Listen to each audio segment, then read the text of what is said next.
آج کا جو خطاب ہے وہ اسی تناظر میں ہے کہ ہم خالی آیت سن کے حدیث سن کے دھوکہ نہ کھائیں، یہ بھی دیکھیں کہ یہ مطلب آیا کہاں سے، تو نے جو مطلب لیا وہ صحیح ہے کہ نہیں۔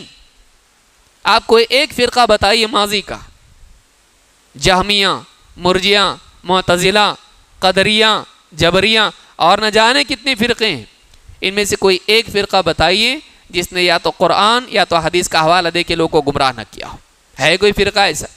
ہر ایک کے پاس دلیل ہے، ہر ایک کے پاس دلیل ہے۔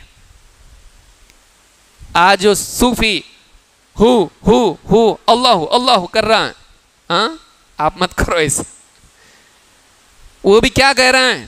قرآن میں اس کا حکم ہے، قرآن میں حکم ہے وَاذْكُرِ اسْمَ رَبِّكَ وَتَبَتَّلْ إِلَيْهِ تَبْتِيلًا۔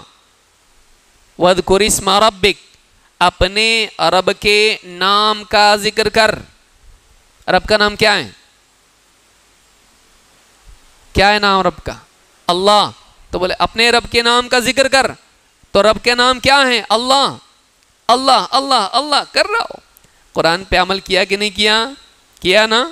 ہاں بول رہے کچھ لوگ، جاگتے رہیے آپ لوگ، ہاں جیسا پوچھے ویسا نہیں بولنا، سوچنا تھوڑا پروسیس کرنا، ہے نا ایسا تو ہاں بولتے لوگ، نہیں ہے نا تو نہیں ہے بولتے لوگ۔ ہم آپ کے ساتھ ہیں، ہاں ایسا ساتھ میں مت رہیے، سوچئے کیا بولا جا رہا ہے۔ وَاذْكُرِ اسْمَ رَبِّكَ وَتَبَتَّلْ إِلَيْهِ تَبْتِيلًا، اپنے رب کے نام کا ذکر کر اور سب سے کٹ کے اس کا ہو جا۔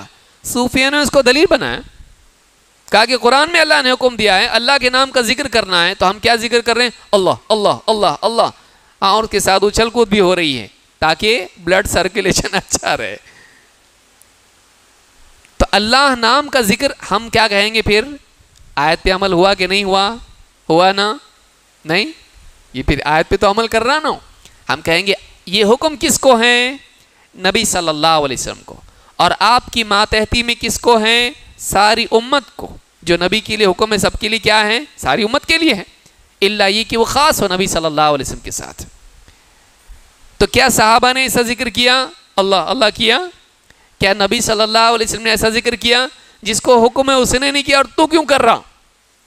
معلوم ہوا کہ یہ چیز کہیں نہ کہیں گڑبڑ ہے، سمجھنے میں ہے تیرے، کیونکہ یہ بات نبی کو نہیں سمجھی، صحابہ کو نہیں سمجھی، تجھ کو کیسے سمجھ میں آئی؟ سمجھ میں آئی بات؟ تو اگر ہم فہم چھوڑ دیں سلف کا، بہت گڑبڑ ہو جائے گی، بہت گڑبڑ ہو جائے گی۔ اور ایک دلیل دیکھیے، وَمَن لَّمْ يَحْكُم بِمَا أَنزَلَ اللَّهُ فَأُولَٰئِكَ هُمُ الْكَافِرُونَ۔ آج بھی آپ کو بار بار دائیں بائیں اوپر نیچے ادھر ادھر سے سننے آئے گی آیت، وَمَن لَّمْ يَحْكُم بِمَا أَنزَلَ اللَّهُ فَأُولَٰئِكَ هُمُ الْكَافِرُونَ۔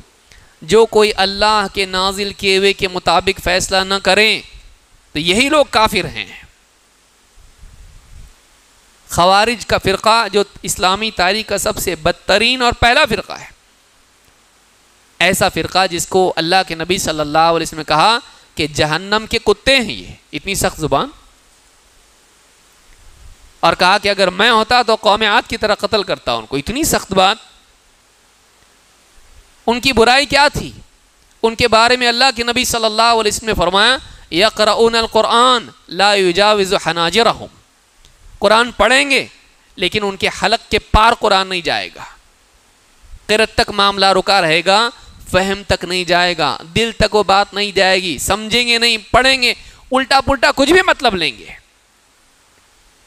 اس آیت کو انہوں نے پکڑ لیا اور اس آیت کی بنیاد پر علی بن ابی طالب رضی اللہ تعالیٰ کو کافر قرار دے دیا، جس کے بارے میں اللہ کے نبی صلی اللہ علیہ وسلم فرما رہے ہیں کہ اگر یعنی میرا معاملہ میری نسبت تم سے ایسی ہے جیسے موسیٰ کی ہارون سے تھی، ہاں مگر یہ کہ میرے بعد کوئی نبی نہیں، میرے بعد کوئی نبی نہیں، یہ نہ ہو کہ ہارون کی طرح ان کو بھی نبی مان لیں، لیکن میری نسبت تم سے کیسی ہے؟ جیسی موسیٰ کی ہارون کے ساتھ نسبت تھی۔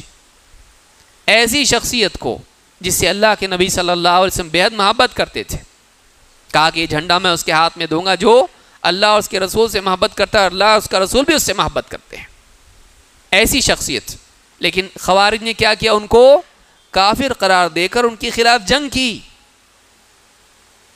قرآن کی آیت کی بنیاد پر، قرآن کی آیت کی بنیاد پر۔ قرآن کی آیت غلط ہے؟ نعوذ باللہ، بالکل بھی نہیں، لیکن اس سے جو مطلب وہ سمجھے وہ صحیح تھا؟ نہیں تھا۔ لیکن بات تو وہی ہے نا کہ جو اللہ کے نازل کیے کے مطابق فیصلہ نہ کرے وہ کافر ہے۔ ابن عباس رضی اللہ عنہ کہتے ہیں کفر دون کفر، یہ وہ کفر نہیں ہے جو آدمی کو اسلام سے خارج کر دے، جو مشرک اور کافر بنا دے۔ یہ کفر کون سا ہے؟